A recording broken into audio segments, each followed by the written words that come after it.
بارك عليه وعلى آله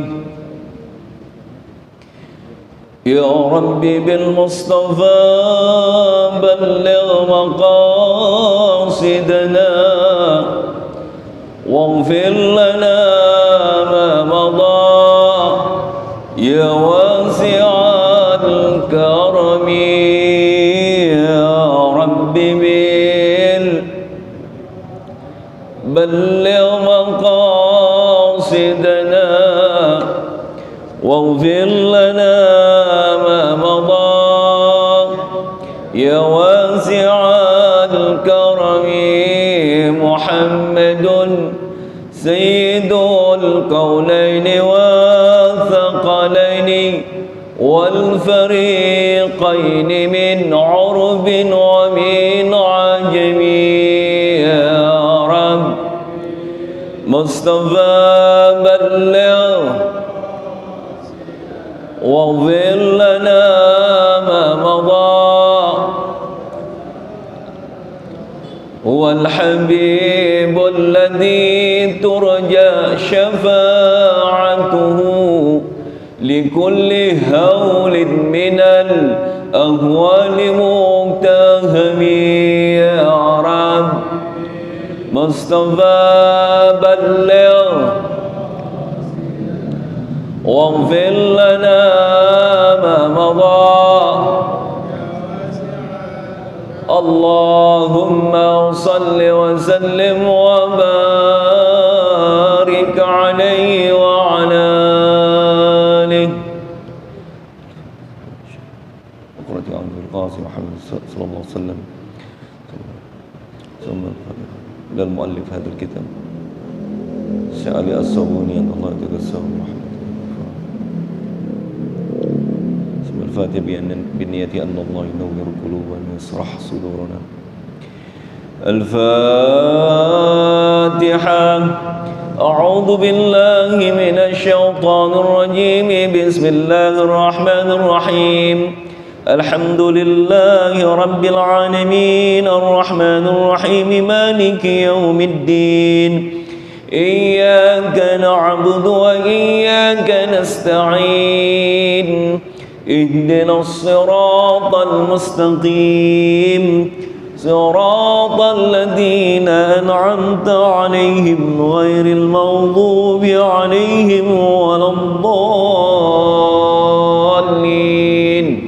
آمين.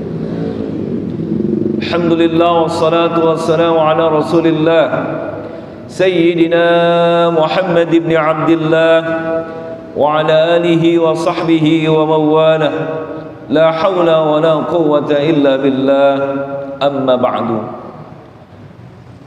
فإن أصدق الحديث كتاب الله وخير الهدي هدي رسول الله محمد صلى الله عليه وسلم وشر الأمور محدثتها فإن كل محدثة بدعة وكل بدعة ضلالة وكل ضلالة في النار.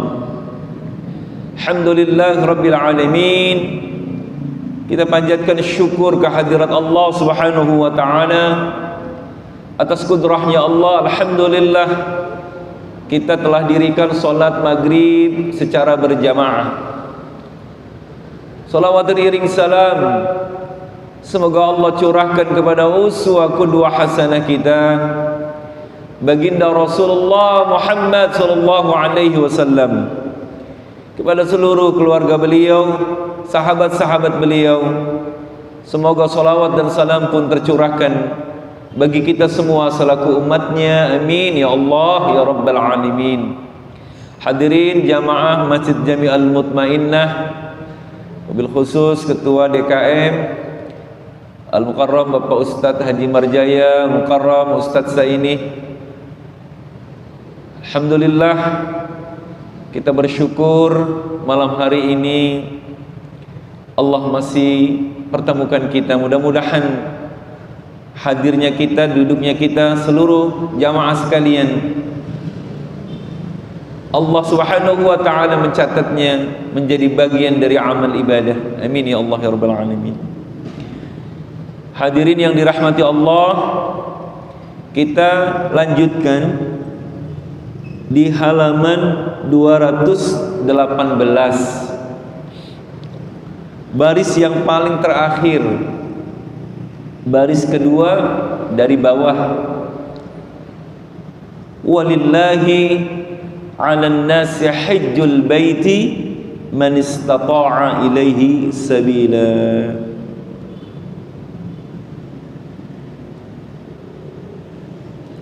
Surah Ali Imran ayat 97.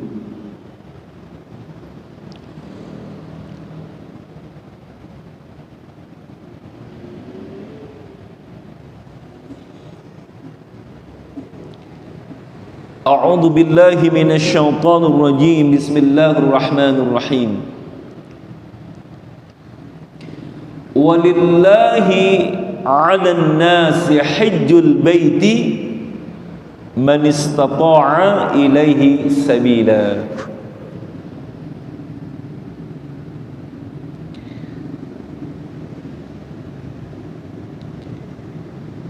Walillah, dan hanya untuk Allah,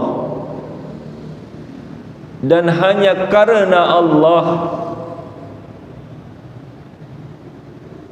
Apa yang hanya untuk Allah itu? Hajjul bait, melaksanakan haji ke tanah suci.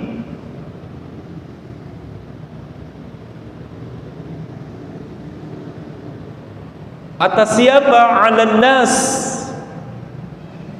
kewajiban karena Allah untuk melaksanakan haji kepada seluruh manusia. Kemudian kalimat 'am ditaksis. Manusia yang mana yang diwajibkan untuk melaksanakan ibadah haji itu? Man istata'a ilaihi sabila.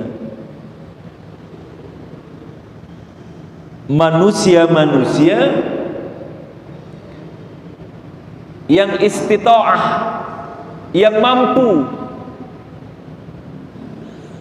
kepadanya hajjul bait di dalam perjalanannya. Jadi hanya karena Allah lah kewajiban atas manusia melaksanakan ibadah haji bagi mereka yang mampu di dalam perjalanannya.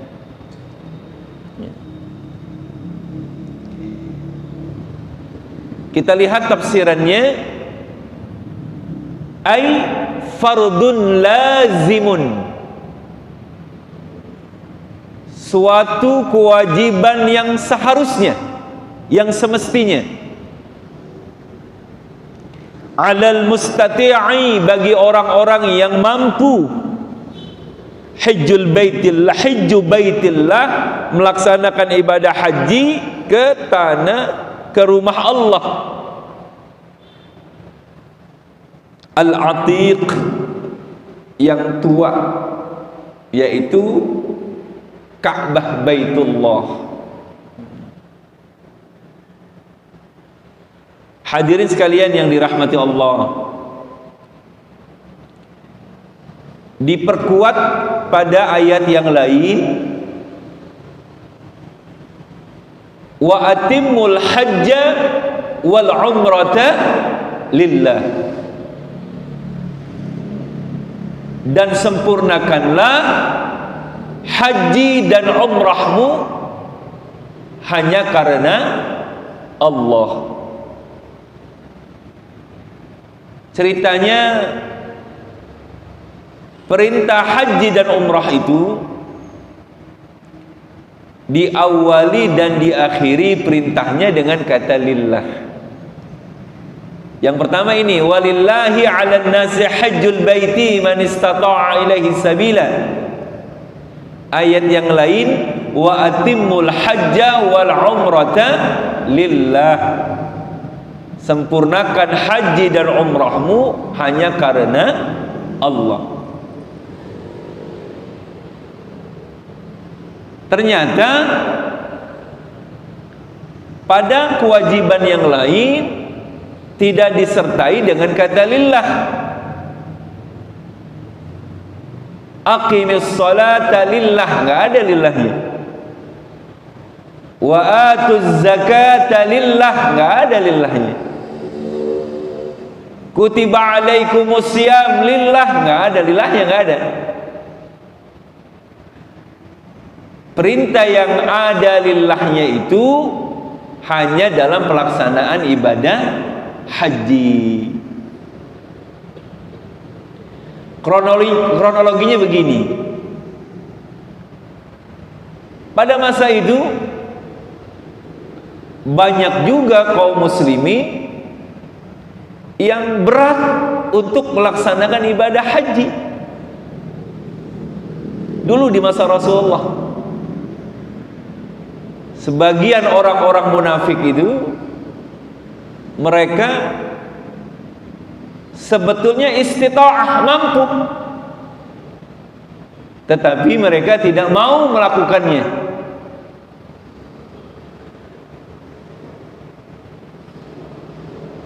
Sehingga lahirlah hadis yang mengancam Rasulullah. Dalam hadisnya itu, siapa orang yang mampu untuk melaksanakan ibadah haji tapi tidak mau mengerjakannya, maka ketika dia mati itu imma yahudiyan atau nasraniyan. Boleh jadi matinya dalam keadaan Nasrani atau dalam keadaan menjadi Yahudi. Karena memang ada korelasinya dengan ayat sebelumnya. Ada sebagian kaum muslimin yang masih gampang sekali diombang-ambing oleh orang-orang Yahudi dan Nasrani, ahlul kitab, sehingganya mereka itu yang awalnya sudah beriman kepada Rasulullah kembali lagi mengikuti bujukan-bujukan dan rayuan para ahlul kitab.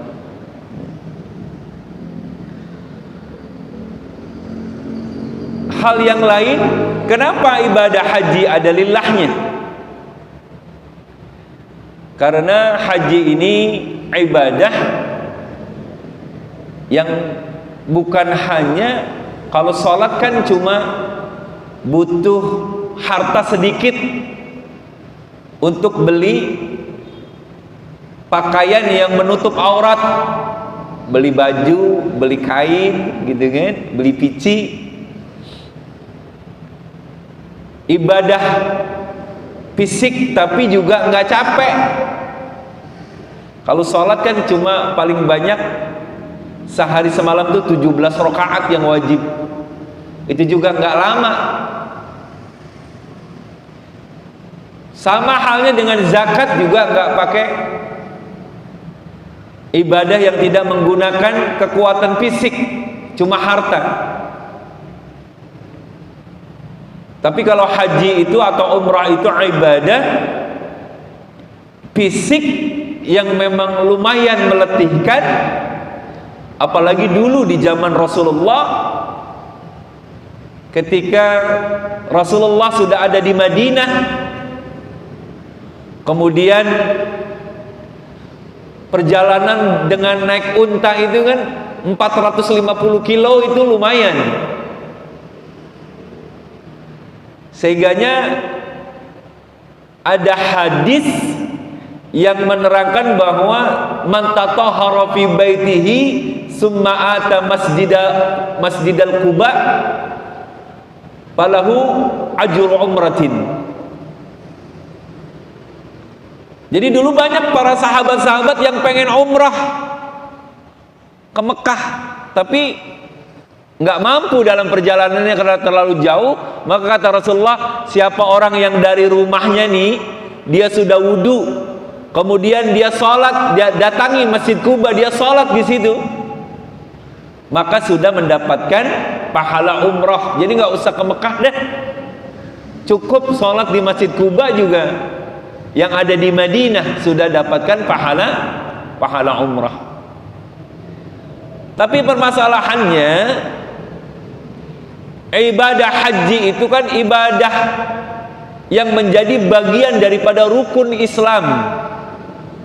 Jadi fardun lazim, satu kewajiban yang harus dilaksanakan man istata'a, bagi orang yang mampu. Jadi kalau orang yang mampu, wajib.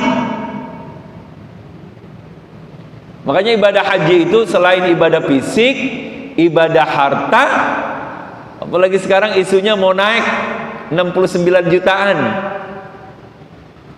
Umroh juga dari kemarin harga dari 27, 28, 29, sekarang ada yang 32 juta, 33 juta, makin naik terus.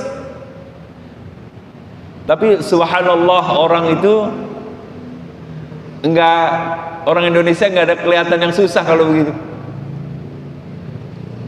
Bulan Februari Maret ini beritanya ramainya sama dengan hajian, membludak sekali. Nah, kalau selain fisik, harta juga memang harus punya ilmu. Ilmunya harus cukup. Nah, sehingganya Allah Subhanahu wa taala, karena ibadah haji ini ibadah yang berat, jangan bayanginnya sekarang. Coba bayanginnya engkong-engkong kita ada dulu. Mungkin di zamannya Kiai Haji Muhasan belum ada pesawat kali. Masih naik kapal air yang sekali jalan tuh sebulan setengah, pulang pergi 3 bulan. Makanya dulu kalau orang ibadah haji itu ya benar-benar perpisahannya luar biasa. Ya karena memang 3 bulan nggak ketemu. Kalau sekarang makan 9 jam sampai. Jadi kalau orang, makanya kalau dulu tuh orang yang namanya mau berangkat haji, yang berangkat seorang yang nganterin sekampung. Karena luar biasa. Kalau sekarang udah biasa gitu. Apalagi yang udah yang sering banget, udah kagak anunya, udah nggak nganterin malah. Masya Allah. Jadi inilah sebabnya Allah mengawali perintahnya, walillahi 'alan nasi hajjul baiti man istata'a ilaihi sabila. Wa man kafara, siapa saja yang mengkufuri akan kewajiban ibadah haji ini, fa innallaha, maka sesungguhnya Allah itu ghaniyun, Allah maha kaya, 'anil alamin, dari segala makhluknya, dari alam semesta ini, seluruh makhluk yang ada di semesta ini. Aiman tarakal hajja, siapa orang yang meninggalkan ibadah haji padahal dia mampu, badannya sehat, hartanya banyak, tapi emang nggak mau, alasannya belum dipanggil. Lo siapa yang mau manggil? Ya, jadi sebenarnya kemauannya yang belum ada, padahal hartanya ada. Lain halnya emang kalau nggak ada. Ini ada orang yang sehat, hartanya ada. Ini kan rukun Islam, memang wajib begitu. Sama halnya wajibnya seperti wajibnya salat. Cuma karena memang ada pengecualian, ditaksis manusia yang mampu saja. Nah, makanya bagi yang mampu berlaku hukum itu. Maka kata Allah, wa man kafara, siapa orang yang mengkufuri, menolak, tidak mau melaksanakan ibadah haji padahal dia istita'ah, dia mampu, sesungguhnya Allah maha kaya. Ay wa man tarakal hajja fa innallaha mustaghnin an ibadatihi, sesungguhnya Allah mustaghnin, itu merasa cukup, artinya Allah nggak butuh dengan hambanya, an ibadatihi wa anil khalqi, dari seluruh makhluk yang ada di semesta alam ini. Allah maha kaya. Kalaupun seandainya ada orang-orang yang sebetulnya mampu untuk melaksanakan ibadah haji tapi dia tidak mau melakukannya, itu tidak membuat Allah jadi susah. Allah enggak akan jadi turun derajatnya. Jadi Allah Maha Kaya. Wa 'abbara anhu bil kufri taghlizan.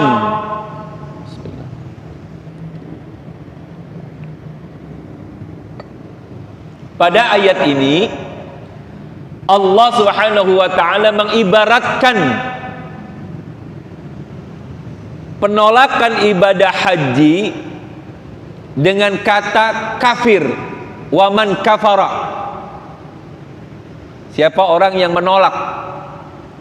Taghliz, sebagai penguat. Misalkan ghaliz, apa namanya, sebagai pengokoh, penguat. Alaih, atasnya. Jadi penekanan, sebagai penekanan bagi orang-orang yang mampu haji, punya harta tapi nggak mau. Penekanannya apa? Dengan sebutan kafir. Tuh, keras nggak tuh? Keras. Nah makanya nih Pak Suki apa namanya? Ya, berangkat umroh. Bang Waki berangkat kalau ada rezekinya. Kan kalau haji lama, haji 15 tahun. Nah kalau ada hartanya umroh dulu dah. umroh dulu, insyaallah ketemu jalannya.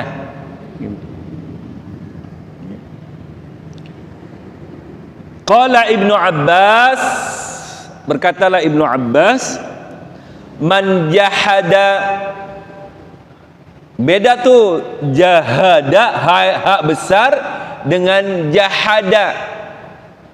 Kalau jahada artinya berjihad, berjuang. Kalau jahada itu artinya membangkang. Ya, artinya membangkang.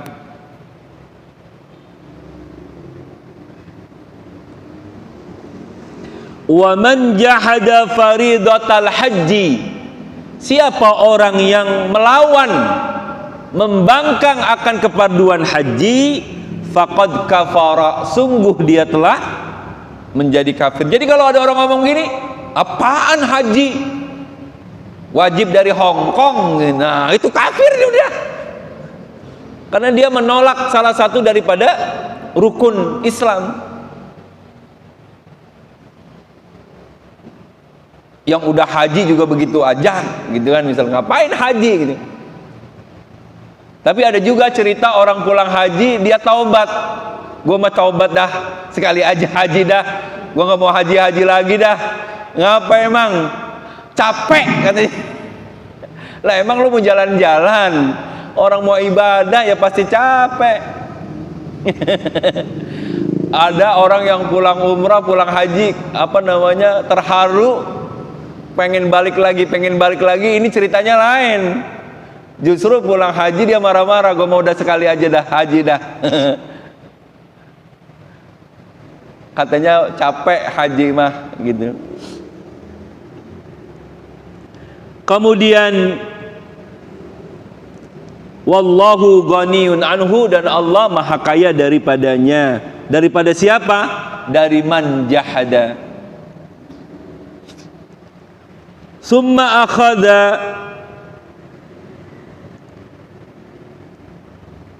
bibakkata ahlul kitabi ala kufrihim faqala. Nah, kemudian Allah Subhanahu wa taala, tadi namanya jumlah mu'taradah, diselingin. Nah, sekarang kembali lagi cerita tentang ahlul kitab, yaitu Yahudi dan Nasrani yang selalu berusaha menghalang-halangi dakwahnya Rasulullah.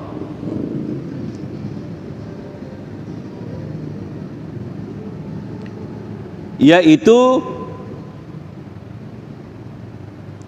Allah Subhanahu wa taala menggambarkan tentang ahlul kitab, tentang kekufurannya. Qul ya ahlal kitab, katakan wahai Muhammad, wahai ahlul kitab, yaitu orang-orang Yahudi dan Nasrani. Lima takfuruna bi ayatillah, kenapa kalian mengkufuri tanda-tanda kekuasaannya Allah, tanda-tanda kebenarannya Allah, yaitu lima tujahiduna bil Quran, kenapa kalian menentang ajaran-ajaran Al-Quranul Karim al-munazzali ala Muhammadin sallallahu alaihi wasallam, yang Al-Quran itu diturunkan al-munazzal kepada baginda Rasulullah, ma'a qiyamid dalaili wal barahini ala sidqihi, padahal di Al-Quran itu disertai penguatan tentang dalil-dalil dan bukti-bukti akan kebenaran ajaran yang dibawa oleh baginda Rasulullah sallallahu alaihi wasallam. Salah satunya adalah mereka orang-orang Yahudi itu berusaha untuk membuat bimbang dan ragu ketika kaum muslimin ketika itu yang masih setengah-setengah keyakinannya untuk berjihad di jalan Allah, kemudian dibujuk, dirayu untuk tidak ikut dalam jihad. Ketika kaum muslimin ketika itu salah satunya tentang kaitannya ibadah haji, kemudian dibujuk, dirayu untuk tidak melakukannya, gitu kan. Nah, dan jadi dari cerita dari awal kelakuan orang-orang Yahudi ini yang luar biasa menunjukkan ketidaksukaannya kepada Rasulullah sallallahu alaihi wasallam. Bahkan ceritanya kemarin mereka itu berserikat, Pak, dengan orang-orang munafik. Jadi orang-orang munafik itu menjadikan orang-orang Yahudi ahlul kitab itu sebagai pelindung mereka. Jadi kalau di hadapan Rasulullah mereka itu menunjukkan seakan-akan dia beriman kepada Allah dan Rasulullah. Tetapi kalau di belakang Rasulullah itu, ketika mereka berkumpul dengan orang-orang Yahudi, mereka selalu menceritakan akan keburukannya Rasulullah. Bahkan sampai dalam ayat itu dijelaskan, mereka itu berani bersumpah dengan atas nama Allah di hadapan Rasulullah. Ketika ditanya, apa yang kau ceritakan di tengah-tengah orang-orang Yahudi? Wallahi, demi Allah, kami tidak bercerita apa-apa. Maka digambarkan oleh Allah, yukhadi'unallaha walladzina amanu, orang-orang munafik itu sering bohongin Allah dan orang-orang beriman. Wa ma yakhda'una illa anfusahum, padahal kata Allah, kebohongan itu bukannya untuk membohongi Allah, padahal dia sedang membohongi diri mereka sendiri, tetapi mereka tidak merasakan itu. Nah, inilah ahlul kitab, orang-orang Yahudi dan Nasrani yang selalu berupaya bersiasat untuk menghalang-halangi orang-orang yang berjuang di jalan Allah dan sebagainya.